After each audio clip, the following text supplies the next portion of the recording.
Hvis I kunne tænke jer at lære at lave en riffeblanding, som det hedder, så tjek med her. Allerførst, der er 2 greb, man skal lære at kende. 2 måder at holde et spil kort på. Den første hedder Dealer's Grip. Du har sådan her. Du har de 3 fingre, langfinger, ringfinger og pegefinger på siden af spillet, og pegefinger på, hvad kan man sige, foran på spillet, og tommelfingeren ligger parallelt med kortene. Så det er sådan set den måde, man holder et almindeligt spil kort på. Så er der det, der hedder Biddle Grip, eller End Grip, okay?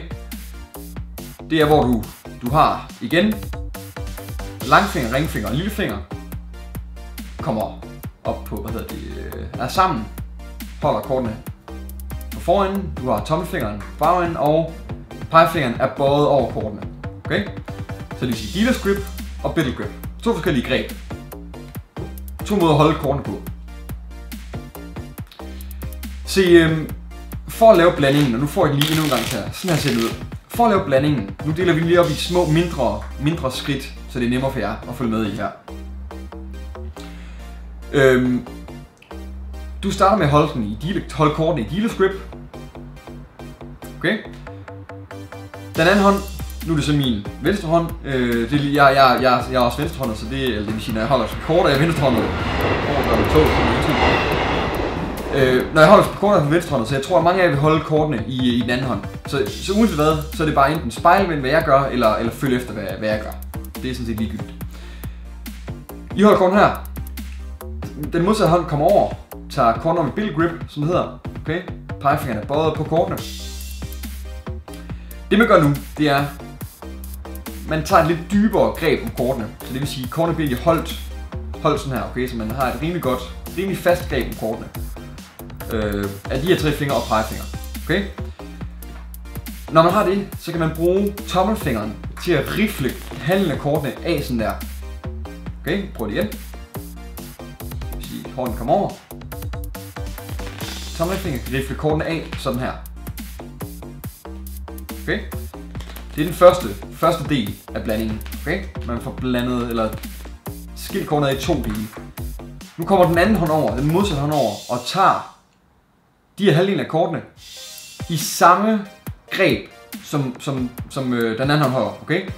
Så den anden hånd kommer over, tager halvdelen af kortene ud i samme greb, hvor det er pegefinger og de 3 andre fingre, langfinger, ringfinger og lillefinger, der holder kortene og tager dem op sådan her. Så det vil sige, det er sådan lidt spejlvendt af hinanden. Man holder kortene på samme måde. Sådan her. Okay? Og der er lige en hund i baggrunden. Hey! Nå. Anyway, vi har korten her. Nu gælder det egentlig om at få kortene blandet sammen. Okay, så det er selve blandingen, der kommer nu. Og det vi gør, det er, at vi gør i samme bevægelse, som vi lige har gjort, da vi skilte kortene ad i 2 halve. Nu gør vi det bare, hvor vi har kortene sammen sådan her, okay? Så det vil sige, når vi rifler, så vi gør egentlig sådan her, men bare hvor de ligger sammen, okay? Så i stedet for at gøre det her, så gør vi det herude. Okay? Så lige for at tage den igen, op til det punkt, det vil sige, her i Dealer Grip, kom over med den anden hånd, tag i Biddle Grip. Okay? Brug tommelfingeren, hør dem i dyb, så du har faktisk, så kortene ligger holdt ret godt fast, solidt, i et godt greb. Brug tommelfingeren, rifle halvdelen af kortene, kom ind med den anden hånd, tag fat, have dem spejlvendt, så I har dem på samme måde, så I kan gøre sådan her med tommelfingrene. Okay?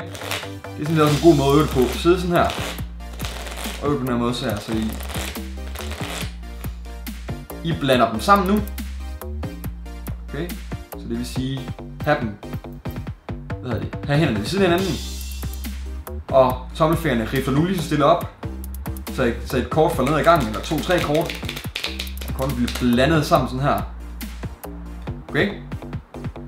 Og det er så nu, hvor bevægelsen kommer, hvor de falder sammen, kortene. Det der ser det der. Så det vil sige, at vi har dem her, kortene blandet sammen.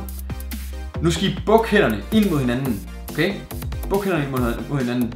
Samtidig med det, så holder tommelfingrene på kortene heroppe. Hvis tommelfingrene ikke gør det, så separeres de bare. Så det vil sige, tommelfingeren holder her, I bukker hænderne, og nu fjerner I samtidig her de her fingre hernede, har holdt kortene i spænd. Hvis I bukker kortet sådan her, så I får sådan en bue med kortene, hvis I gør det, og samtidig slipper de her 3 fingre hernede, så passer I med, at I kan få kortet. Det prøver vi igen. Det vil sige, vi har korten her. Skiller halvdelen af kortene. Bum. Lander dem sammen. Så der sker faktisk flere ting. Der sker 2 ting, tror jeg. Der sker 2 ting. Det vi gør, det er husk tommelfingeren heroppe. Okay? Der ligger pres på. 3 fingre hernede. Ligger pres på. Du bukker hænderne. Og jeg tror faktisk, det gør lidt det der, hvis pegefingrene, i stedet for at være bøjet på toppen, at de kommer herud. Okay? Du bukker hænderne. Og lader kortene falde ned. Og det er, når du slipper med de her 3 fingre hernede. Okay? Det betyder, prøv igen. Skiller halvdelen af kortene. Samme over her. Have de her 2 hænder her. Blande dem sammen. Det kan være lidt svært der, men det kræver bare lidt. Så blande dem sammen der. Tommelfingeren på toppen. Pres hernede fra. Pegefingeren ovenpå. Eller pegefingerne ud fra foran. Og buk hænderne sammen. Og slip med de her 3 fingre hernede. Okay? Så det kræver et godt fast greb, så kortene ikke flyver. Man kan sige, hvis man ikke har det, så kan alt muligt. Så flyver de fra hinanden. Så det er sådan et grundteknikken bag. Og I skal ikke være bange, hvis det ikke lykkes første gang, de første mange gange, vil det ikke lykkes for jer. Det vil det på længere sigt. Hvis I giver det her et par dages træning, så lover jeg for, at den kommer til at sidde lige i skabet. Så det betyder igen, vi gør sådan her. Skiller halvdelen i kortene, kommer med den anden hånd. Griber fat. Her. Grifler ned. Og blander. Grifler ned. Blander. Tommelfingeren ovenpå. Husk tommelfingrene. Fingrene herunder. Lægger pres på. Buk hænderne sammen. Så du får en bue med kortene. Og pegefingeren ud. Og slip. Det var, hvordan man laver en rigtig blanding. Jeg håber, videoen gav mening for jer. Som sagt, giv det lidt træning, så skal den nok komme til at spille for jer. Det er jeg helt sikker på.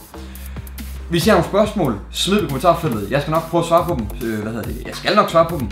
Ellers hvis I har nogle kommentarer, smid også gerne dem. Og like videoen, hvis I kan bruge blandingen her. Og ellers subscribe til min kanal. Der kommer massivt flere videoer i fremtiden. Det var det. I må have det indtil næste video.